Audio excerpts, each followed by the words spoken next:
9.5 साल के अंदर लोगों को परेशानी के अलावा कुछ नहीं मिला है कि ये 10 की 10 सीटें जो है लोकसभा चुनाव में हारने जा रहे हैं। हर काम के लिए हरियाणा की जनता को धक्के खिलाए। 6 कैंडिडेट कांग्रेस से लाए हुए हैं। 6 कैंडिडेट के बाद आपको फिर इकट्ठे नजर आएंगे। चोर चोर मौसेरे भाई फिर इकट्ठे हो जाएंगे। ईडी की कार्रवाई सिर्फ और सिर्फ प्रधानमंत्री की बौखलाहट का चोर 30,000 करोड़ रुपए के घोटाले का कोयला चोर नवीन जिंदल है। देखिए 9.5 साल के अंदर लोगों को परेशानी के अलावा कुछ नहीं मिला है।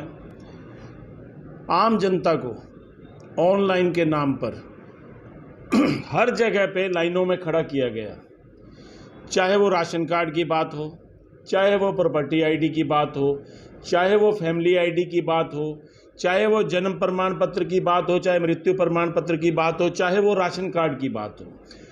हर काम के लिए हरियाणा की जनता को धक्के खिलाए गए, लाइनों में लगाया गया। इवन और से और राशन के लिए आप किसी राशन की दुकान पर चले जाइए, आज सरकारी दुकान पर, तो पहले तो उसको 4 चक्कर 5 चक्कर 6 चक्कर लगवाए जाते हैं एक गरीब आदमी को, और एक भिखारी की तरह उसको 5 किलो अनाज दिया जाता है। 200 300 आदमियों की लाइनें जो हैं वो राशन डिपो पर मिलेंगी आपको।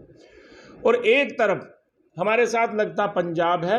देखिए राशन का जो वितरण है, गरीब आदमी, राशन वितरण इसलिए है, राशन की सुविधा इसलिए दी गई है कि कोई भी हमारे देश का कोई भी नागरिक भारतीय रात को भूखे पेट ना सोए। तो उसका मतलब ये नहीं है कि आप गरीब आदमी का तिरस्कार करके उसको वो राशन देंगे। पंजाब के अंदर जितने पात्र लोग हैं राशन के, उनको सह सम्मान उसके घर के अंदर, उसके घर पे डोर टू डोर राशन जो है डिलीवर किया जाता है। लेकिन भारतीय जनता पार्टी ने और जो सुविधाओं के नाम पर लोगों को धक्के खिलाए हैं, लाइनों में लगाया है। एक 5 किलो अनाज के लिए भी जो है इतने धक्के खिलाने के बाद महीने में 5 किलो मात्र राशन जो है उसको जो है एक भिखारी की तरह दिया जाता है, लाइनों में लगाकर। ईडी की रेड को कैसे देखते हैं, जिस तरह से केजरीवाल और अन्य नेताओं पर रेड चल रही है और धमकियां भी दी जा रही हैं? देखिए घबराहट, प्रधानमंत्री की घबराहट, क्योंकि भारत देश की जनता इतनी त्रस्त है और आज भारतीय जनता पार्टी जा रही है। मैं दावे के साथ कहता हूं कि अगर ये 400 पार का नारा देते हैं, मैं चैलेंज करता हूं, आज जितने इन्होंने दूसरी पार्टियों के नेता आज भारतीय जनता पार्टी के अंदर है, भारतीय जनता पार्टी है कहाँ? भारतीय जनता पार्टी के अंदर 60% लोग जो है वो कांग्रेस से आए हुए लोग हैं। कांग्रेस से या अन्य दलों से वो ईडी के डरावे से या वो पैसे के छलावे से वो अपनी पार्टी में उन लोगों को लिया गया है। और ईडी की कार्रवाई सिर्फ और सिर्फ प्रधानमंत्री की बौखलाहट का नतीजा है। कुरुक्षेत्र की सीट को किस तरह से देखते हैं? नवीन जिंदल भाजपा में शामिल हुए हैं। कुरुक्षेत्र की सीट का मैं आपको बता दूं, सन 2013 का मैं अभी वीडियो देख रहा था। प्रधानमंत्री चीख चीख कर स्टेज के ऊपर से कह रहे थे कि कोयला चोर 30,000 करोड़ रुपए के घोटाले का कोयला चोर नवीन जिंदल है। आज वो नवीन जिंदल क्या 10 मिनट के अंदर क्या वो वॉशिंग मशीन में साफ हो गया क्या? आज उसी नवीन जिंदल के दम पे आपको लाना पड़ा। आज हरियाणा की आप बात कीजिए, 6 कैंडिडेट कांग्रेस से लाए हुए हैं, 6 कैंडिडेट, तो आप किस दम पर कह रहे हैं कि 400 पार जाएंगे? कांग्रेस जो अपना कुरुक्षेत्र के अंदर माननीय सुशील गुप्ता जो इंडिया गठबंधन के उम्मीदवार हैं, बहुत भारी मतों के साथ जो है जीतने जा रहे हैं। मुख्यमंत्री ने अपना पद छोड़कर लोकसभा में अपना भाग्य आजमा रहे हैं करनाल से, किस तरह से देखते हैं? मुख्यमंत्री ने कोई पद नहीं छोड़ा है, उनको पद से हटाया गया है।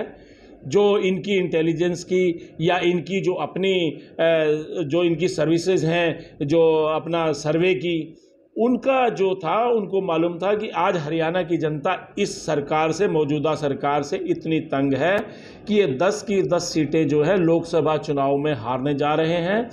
और उसी को लेकर, उसी के मद्देनज़र मुख्यमंत्री को हटाया गया। लेकिन मैं दावे के साथ कहता हूं कि जिस हिसाब से 9.5 साल हरियाणा का मुख्यमंत्री कठपुतली था, जो आगे मुख्यमंत्री आया ये भी कठपुतली साबित होगा। मेरे से आप लिखित में कहीं भी ले लो। गिरफ्तारी के बाद जो प्रदर्शन किया गया उसके बाद गिरफ्तारी हुई या लाठीचार्ज हुआ है, किस नज़र से देखते हैं, आप क्या कहना चाहिए इस पर? देखिए, ये सरकार पहले दिन से जोर जुल्म की सरकार है। हम तो विपक्ष में हैं, अपोजिशन में हैं, चाहे वो विपक्ष को दबाना हो, चाहे वो किसानों को दबाना हो, चाहे वो जवानों को दबाना हो, चाहे वो बेरोजगारों को दबाना हो, चाहे वो महिला पहलवानों को दबाना हो, तो किस निर्दयता के साथ, किस बर्बरता के साथ, लाठी के दम पर हमारी इतनी मतलब निर्दयी सरकार है कि हमारी बेटियों को, हरियाणा की बेटियों को दिल्ली में किस प्रकार से पुलिस ने सड़कों पर घसीटकर पीटा। किसानों ने 750 किसानों ने आत्महत्या की। आज भी बॉर्डर पर किसान बैठे हैं। किसानों के लिए जो बॉर्डर बनाए गए, आज पाकिस्तान के लिए भी इतना बॉर्डर नहीं है, चाइना के लिए भी इतना बॉर्डर नहीं है जो उन बेचारे मासूम किसानों के लिए बनाया गया।